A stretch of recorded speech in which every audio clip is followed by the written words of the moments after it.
class, we are going to look at some Chem 101 past questions and answer.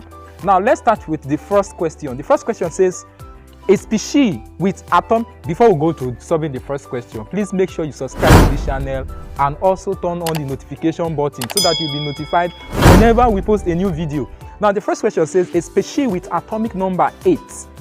Atomic number, let's use An as atomic number, equal to 8 and 10 electrons. Electrons is equals to 10 is likely to be. Now, the first thing you need to know in order to provide a solution to this question is that a neutral atom has equal number of proton and electron.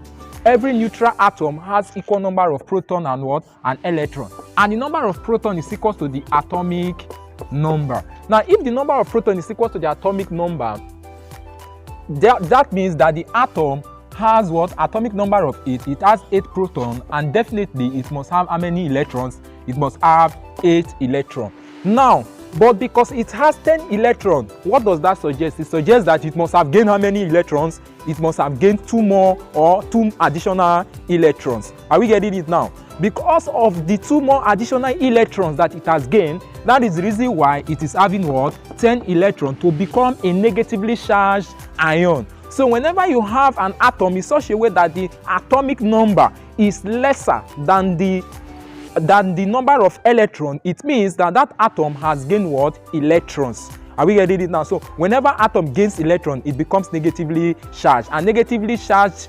ions are called what? Anions. So that is the solution to this question. The number of proton must be equal to the number of electron. Since the number of proton is equal to the atomic number, and the atomic number was given as 8, that means the number of electron must be equal to 8. But because we are given the number of electrons as 10, it means that it has accepted 2 more electrons, and whenever atom accepts electrons, they become negatively charged. So that atom is what? An anion. And that makes option B the correct answer. Anion is an anion. Now, a nuclide formula, this is the nuclide formula given, contains dash proton, dash electrons, and dash neutron. Now, what is a nuclide formula? A nuclide formula is a formula that consists of an atomic symbol, the atomic number, and the mass number. Now, the atomic number is at the superscript, while the atomic mass is at the superscript, while the atomic number is at the what? Subscript. So a typical or hypothetical nuclide formula can be represented as, let's say, S, A, B, where A is the mass, the atomic mass, and B is the atomic number. Now, of course, we know that the atomic number must be equal to the number of protons. The atomic number must be equal to the number of protons. Now, this is the atomic number of the atom given. Now, if the atomic number is 8, it means that the atomic mass, the number of proton must be equal to 8. If the atomic number is 8, automatically the number of protons is equal to 8, because the atomic number is equal to the number of proton. Now, the number of proton for any neutral atom must be equal to the number of electron. The number of proton for every neutral atom must be equal to the number of what? Electron. Are we getting it now? So if an atom has 10 proton, it must have 10 what? Electron. If it has 8 proton, it must have how many electrons? 8 electrons. Therefore, this atom has what? 8 electrons also, because it's a neutral atom.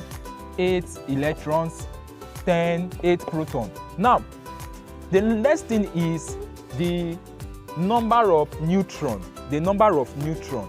The number of neutron can be calculated from the formula. Atomic mass is equals to proton plus neutron. The atomic mass is equals to proton plus what? Neutron. Now, what is the atomic mass given? The atomic mass is 18. The number of proton is how many? As calculated, 8. plus the number of neutrons is unknown. So to get the number of neutrons, what do? We take this one to this side. It gives us 18 minus 8 is equals to n, and our n is equal to 10. So the number of proton for this particular element is 10. So this element has, number of neutron rather. The number of neutron is equal to 10. So this element has 8 proton, 8 electrons, 10 neutrons, and then atomic mass of what? 18. So the correct option is option D. 8 proton, 8 electrons, and 10 neutrons.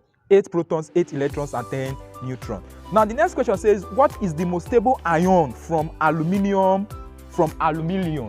What is the most stable ion from aluminium? Now, the most stable ion of any atom at all is equivalent to the group number for what? Cations. The most stable ion of any atom, let's say of cations, are equal to the group number or the amount of electron that particular cation can give out to become positively what? Charged. Now, aluminium has 13, atomic number of 13, and then 13 electrons. Now the electronic configuration of aluminium is 283, which can be written in orbital form as 1s2, 2s2, 2p6, 3s2, 2p, 3p1. This is the electronic configuration of aluminium in orbital notation, while this is in shell notation. Now, from what we see here, aluminium can easily give out what? 3 electrons to become positively charged. So whenever aluminium gives out 3 electrons, what happens? It has what? 3 protons in excess, because saying that aluminium has 13 protons and 13 electrons as a neutral atom. But when aluminium gives out 3 electrons, what happens? From the notation of 283. Now, if atom want to go into bond, they give out this valence electron. From this notation, it gives out 3 electrons. When it gives out 3 electrons, what will happen? From here to here will cancel out each other because they are what? Oppositely charged. But these ones that are given out makes 3 to what? Surface, because there is nothing there to actually what? Cancel them out. And therefore, the most stable ion of aluminium is aluminium 3+. Like I said, the most stable ion is equivalent to the amount of, to the group number, which is equivalent to the number of electrons that will be given out when for cations, when the electrons are given out, the positive ions that are left, or that are left on what? Unchallenged, let's use that word, is equal to the word, the most stable ion. For example, sodium. Sodium has 11 electrons, which is 281. Now sodium will give out this 1 electron to maintain what? Octet, or to reach octet. Now from here to here is what? Octet. That means has complete what? Orbital. Then giving out this 1 electron will make sodium to have extra 1 what? Proton. Therefore making sodium to have what? The most stable ion as +1. Why for non-metal, the most stable ion is equivalent to the number of electrons that are what? Accepted. For instance, oxygen. Oxygen has atomic number of 8, which is 2 and 6. Now oxygen needs 2 electrons to complete their atomose share. Now because it needs 2 electrons, when you give it 2 electrons, it becomes what? 2 and what? 8. These 2 electrons that is given will make oxygen to be 2 negative, and because of these 2 negative, this will become what? The most stable ion of oxygen. So that's basically that for that question. So the correct answer is aluminium 3+, which is equivalent to the number of electrons that aluminium gave out, then the positive ion of it, which is the opposite of it, will give us the most stable ion for aluminium. So aluminium 3+ is the correct answer, which is option A. Now the next question says, what is the force of attraction between butane molecules? What is the force of attraction between butane molecules? The force of attraction between butane molecule is what? London dispersion force. The force of attraction between molecules that is different from any other force of attraction. It exists in every other molecule. Now if you see, for butane molecules, they are the atoms in butane are joined together by covalent bond. The atoms in butane are joined together by covalent bond. But the force of attraction between one butane molecule and another butane molecule is what? London dispersion force, which is option C. The London dispersion force is a force of attraction that occurs in all molecules. Now, if there are other forces, let's say ionic force, let's say hydrogen force is present, what happens? The London dispersion force will be what? Will be inferior compared to those ones. Then those ones will be what? Superior. For instance, in H2O, there are two forces of attraction here.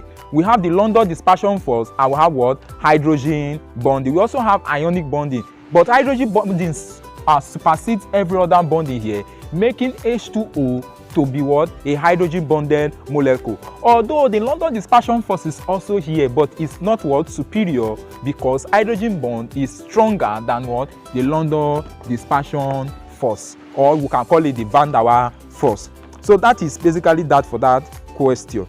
Now the next question says, what is the electronic configuration of copper? The ground state configuration of copper. Now, copper has atomic number of 29. Copper has atomic number of 29. Let's write the electronic configuration, starting with the first one, the first orbital, 1s2, 2s2, 2p6, 3s2, 3p6, 4s, and 3d. Let's count. This is 1, 2, 3, 4, 1, 2, this is 4, 10, this is 18. Now we can decide to put 2 here, making it 20, and then we put 9 here, making it what? 29. But the 3d orbital, there is a controversy here when you come to the transition metals. Now for the transition metal, a halfly filled d orbital and a partially filled d orbital is less stable than a halfly filled d orbital. A completely filled d orbital is more stable than a partially filled d orbital. So we can say halfly filled,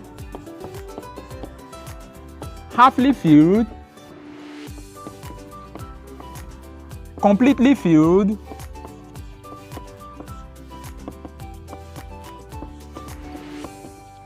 are more stable than partially filled. They are more stable than partially filled. Now, if you look at this d orbital, it's partially filled.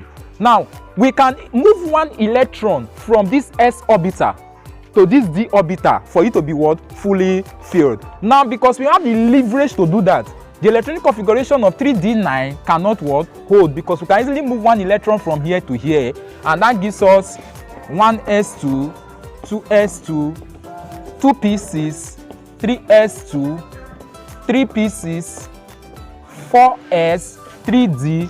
So we are moving one electron from here, and this gives us 4s what? 1 and 3d 10. So this is the electronic configuration, or the complete electronic configuration of copper. What we do is, because we said that fully filled d or completely filled d orbital confers more stability than partially filled d orbital, what we do is promote one electron from this s orbital to this d orbital, so that this one will become 3d what? 10. Now this is applicable to both chromium and what? Copper in the d transition series in the periodic table. The d transition series is what? Is mostly seen in chromium and copper. Chromium has atomic number of 24. Now the electronic configuration of chromium is 1s2, 2s2, 2p6, 3s2, 3p6, 4s2, and then 3d4. Now the d orbital can accommodate a maximum of how many electrons? A maximum of 10 electrons. Now what will be half of 10? Half of 10 is how many? 5.